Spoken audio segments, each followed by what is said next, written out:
Ya, misal kami akan mengajak Anda untuk mengupdate situasi dan juga kondisi terkini terkait dengan kasus perampokan bandara di Bekasi Timur.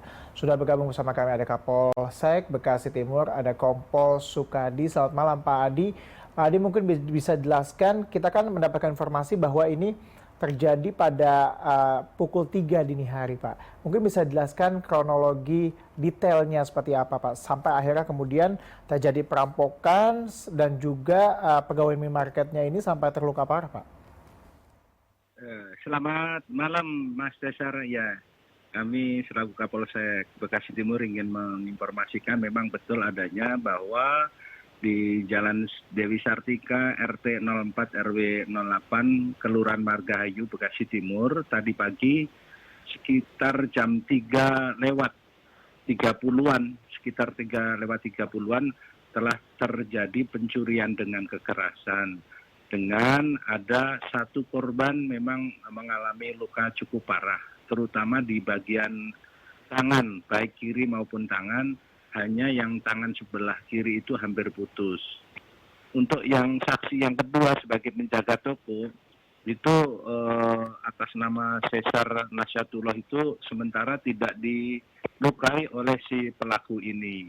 Dan kebetulan kami mendapat laporan dari warga, dari security setempat bahwa sudah terjadi perampokan. Akhirnya anggota kami langsung meluncur ke TKP dan didapat ada satu korban yang lukanya cukup parah, di kepala juga ada luka, di kaki juga ada lecet-lecet karena dibacok oleh menggunakan celurit. Demikian akhirnya anggota kami langsung membawa ke RSUD Bekasi dan alhamdulillah kira-kira tadi pukul 19 lebih tadi si korban sudah siuman dan sudah bisa diajak komunikasi walaupun mungkin Pak Adi mungkin bisa jelaskan lagi tadi ada berapa Pak terduga pelaku perampokan? Memang terduga pelaku itu ada 4, tapi di luar itu setelah dihitung-hitung melalui CCTV yang kita amankan memang ada 5 orang.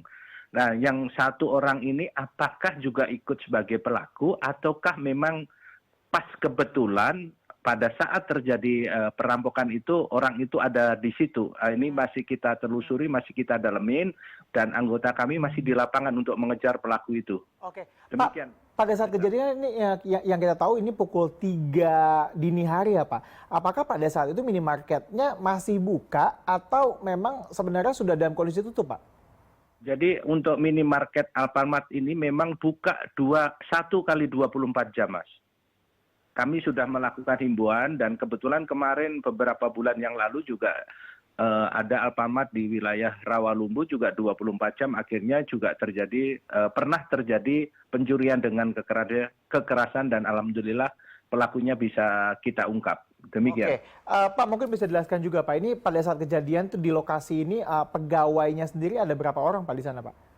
Pegawainya ada 2 orang, yaitu salah satunya korban atas nama Muhammad Emir, yang kedua adalah atas nama Cesar Nasyatullah itu.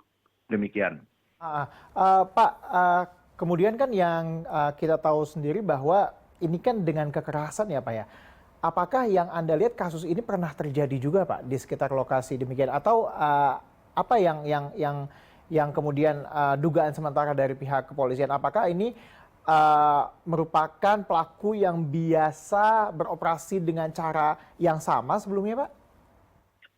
Ya kalau berdasarkan pengalaman yang sudah kami ungkap, memang Alfamart atau biasa disebut minimarket itu memang yang kerjanya atau bukanya 1 kali 24 jam selalu menjadi sasaran bagi orang-orang yang tidak bertanggung jawab.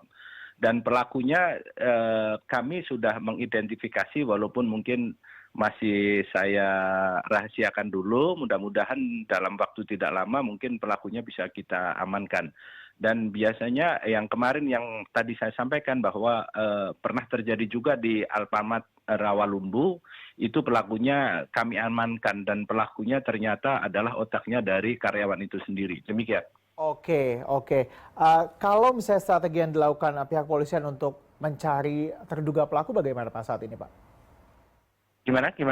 Ya, strategi apa yang dilakukan oleh pihak kepolisian untuk melakukan pengejaran terhadap pelaku ini? Yang pasti kita mendalami daripada saksi yang ada di TKP, termasuk ciri-ciri pelaku yang melakukan perampokan tersebut, termasuk mempelajari daripada CCTV. Memang CCTV-nya kurang begitu jelas, tapi CCTV di wilayah atau di sekitar TKP itu mungkin ada, kami dalami pelaku dari mana, berapa orang, segala macam kami identifikasi. Demikian. Pak Adi, terkait dengan kondisi korban saat ini bagaimana Pak Adi? Singkat saja. Alhamdulillah jam 19 lebih 30-an tadi sudah siuman, sudah sadar dan sudah termasuk anggota kami sudah merapat di RSUD Bekasi untuk melakukan interogasi walaupun mungkin tidak maksimal begitu. Baik Pak Adi, terima kasih banyak atas informasi yang telah Anda sampaikan. Kita berharap bersama bahwa kejadian ini tidak lagi terulang dan juga pelakunya segera tertangkap tentunya. Terima kasih Pak Adi.